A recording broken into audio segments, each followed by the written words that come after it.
All right, guys, we're doing a mail day today. We have all these cards over here. By the way, these giant top loaders aren't giant cards. They're actually tobacco cards. Kind of funny they were sent like that, but definitely had to put them in the video. Some really cool stuff, including some upgrades in some sets, cards that you guys have probably never seen before. So without further ado, let's go through some of the cards and explain why I bought them. So up first, we have a Duke N76, and this is of Edgar Allan Poe. Now, I love the set. This is something I do want to put together one day, or at least like the main people in the set. I don't know if I want to go after all the commons. And I say commons loosely because everyone in this set was a historical figure, which I enjoy collecting historical figures. But my goal one day is to get all these in at least a 3. And it's tough because it takes a while to pop up. Like this Edgar Allan Poe, it's taken me over a year to find a nice example, maybe a year and a half. So I'll show you guys what I upgraded with, and also I'll explain this deal. So I originally picked this up at the Philly non-sports card show. Man, I don't even remember how long it was. It was like at least 6+ months ago. And this was actually in a bargain bin, surprisingly. And you guys can see, like, this beater, you have the crease right there, multiple creases. The color isn't as fresh as the one over here. And then you flip it on the back. You have paper loss there. You still have paper attached, which, by the way, if you end up soaking this card, you can get that off. So you can definitely clean up this card quite a bit if anyone wants to restore it, which I do have this card pretty much sold already before this video, so I don't know why I said that, but I was able to upgrade into this card. Now, I paid, I think, $280 for this Poe over here. I'm going to sell this one, I think it was $75 I've agreed to. So really into this card for about $210 because I originally paid $10 for this. But I thought it was a really, really clean example. And it was a lot nicer than the 2 that recently sold. I was shocked by those auction sales. They were crazy high. I think it was Greg Morris that sold one, someone else. But they didn't look as nice as this one. And definitely paid up for it. Now, I bought this from my good friend John Morton, if you guys remember, from the Alabama Card Show vlog, as well as this personal collection video on his golf PC. Fantastic. And he's improved it quite a bit since then. So while I'm back on the channel, once I do these live again, but he picks up some really cool stuff, offered me this Poe first, and I was like, I got to do it because this is a big upgrade. I recently upgraded this Franklin, by the way. So if anyone interested in this Benjamin Franklin, let me know. That is available. But I just, yeah, these cards are cool. All right. So off to the next one. We have an Allen and Ginter of the Statue of Liberty. Now, this card, I believe, is an 1892 release. It's tough with cards that are in the 1800s because dating is weird. I shouldn't even say just 1800s. Like, even stuff in the 1900s or 70s and 80s, oddball stuff. Like, it's so tough, man, without documentation. But from research, this is 1892. If you guys know more, please let me know. And what's fascinating about this card, is that it looks like an old Judge, but it was produced by Allen Ginter. Now, most of you guys are probably familiar with the normal Allen Ginter. I wish I had a baseball player. They're too expensive for me right now. One day, right?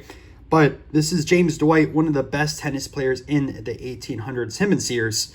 But you guys can see beater back, some paper loss, whatever, right? But like, this is a good entry level for me to get into this card. And you don't see these every single day. But this is another Allen & Ginter, this 1890s. So I thought this was really, really cool. Now this card is altered. I'm going to teach you guys something real quick on these.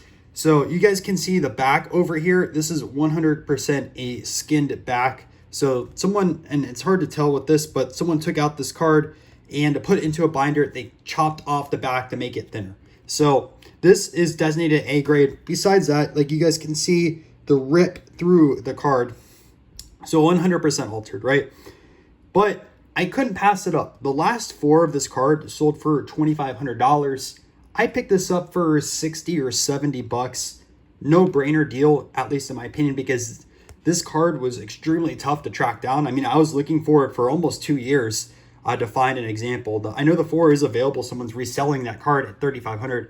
I can't afford $3,500, but I can't afford a $70 example. And this is like I said, tough card to find and really cool. This is my first non-living historical subject. So the other card I eventually want to get is the Titanic, just because like, I think even 50 years from now, people are still going to talk about the Titanic. I shouldn't say 50, 100, 200 years, people are still going to talk about the Titanic. People are always going to talk about the Statue of Liberty, and it was definitely well needed in my collection. Okay, next card. So I picked up these in a lot from, well, we'll go into the cricket cards next, but I picked up these from a lot from the United Kingdom. I already sold the dupes I got because they gave me 5 total cards. So we had 2 Langfords from Ogdens. Now, some of you guys might know his 1909 Ogden. This is the rookie card of Sam Langford. Well, mostly rookie card. There's an exception based off of Red Sun cigarettes, whether they're a 1908 or a 1910 card. PSA says they're 1908, SGC says 1910, which kind of determines Sam Langford's rookie card, as well as Jack Johnson and a few other people. Could go on a rant about that series because I've talked to many boxing collectors. Some say 1908 and some say 1910 as well. But either way, let's assume this is his rookie card of Sam Langford.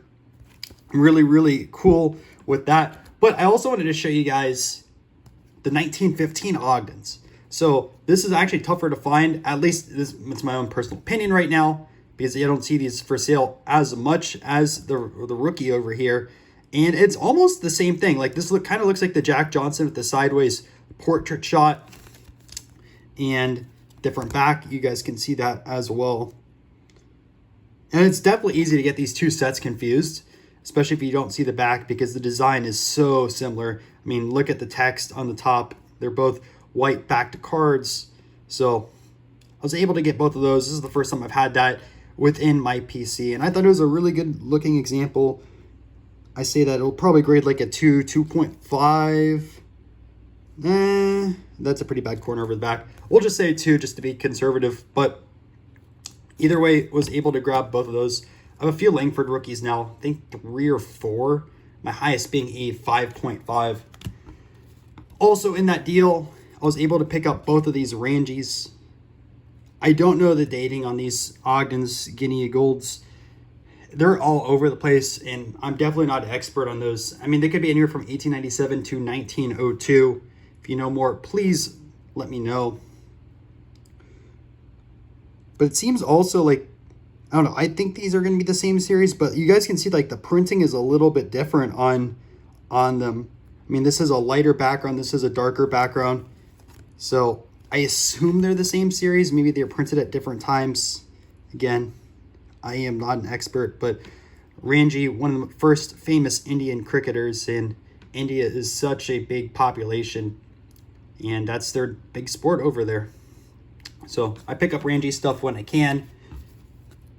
The father of cricket, Dr. W.G. Grace. Did not have this one. I have a few Grace cards in my collection, but this was really cool.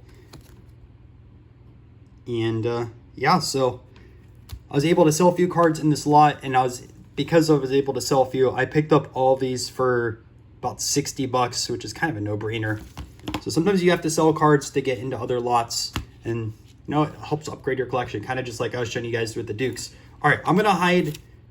Well, you already saw the mantle over here, but I'm gonna hide these 2 last cards in the large top loaders. And before we get into the last cards, guys, if you're still watching, please subscribe to the channel if you want to see more mail day videos like this, card show vlogs, top 10s, and much more. I'm uploading over 5 times a week. If you aren't subscribed, please help out. It's 100% free and helps the YouTube algorithm. Okay, so up next, we have a 1954 Bowman Mantle. I actually got this in a trade. I don't really like trading as much online. I like trading in person, but I dealt with a few deals with this person before and ended up trading my Grover Alexander strip card that I picked up in Chantilly for this one. So Mantle moves really, really fast for me. So does Grover Alexander, but this should be an easier sell, as people are always hitting me up about early 1950 Mantle cards. And it's a good looking too, right? Like, it's centered decently well. Obviously the corners are messed up, but that is why you have that 2 grade. So I think this is the newest card in all these that I'm showing you guys. All right, so now time for the giant top loaders. We're going to start off with this one over here, another boxer. You guys have seen this in the background of one of my videos, but this is Peter Jackson. So Jack Johnson actually idolized Peter Jackson, one of the first famous black boxers. This set, it's another interesting set because, like I said, there's not a lot of information out there. It's either 1890 or 1894. And the reason why is I have a James Corbett, another famous boxer, and he has a copyright 1894 on the card. And it's labeled like that as an 1894 copyright. But these have been slabbed for the longest time and documented as 1890 and 310 cards. So I don't know what's correct, or if they had two printings of the set. Again, if you know more than I do, please put it down in the comment section. But this is the type of stuff like I'd be interested in researching one day if I had the time. But like you guys can see the colors pop on this. And there is a crease, I believe, like right over there. Back's not perfect. But I mean, my God, it's a really, really cool card. Now, I do have one of these in a 4. I don't know which variation I have because some of these cards have 2 variations in them as well. And knowing myself, I want to have both of those variations. I have both variations for George Dixon already, another really famous boxer from that era. And there's a few I still need from that set. I still need John L. Sullivan. No luck. Every time I've seen one, wasn't able to make a deal. So eventually that's one of my upgrades that I need. And I need a better Fitzsimmons because I have a 1. I don't know if it has a pinhole or not. Okay. Last card. I am building this set right here. This is Lone Jack Inventors. First off, like, look how crisp this card is. Like, it is such a beautiful example. And this set is going to take me 5, maybe 10 years to complete. And you guys are going to see it on the channel. We'll do celebration once I finish this set. But the only thing wrong with it is someone wrote on the back, which is a shame because this would be such a high grade.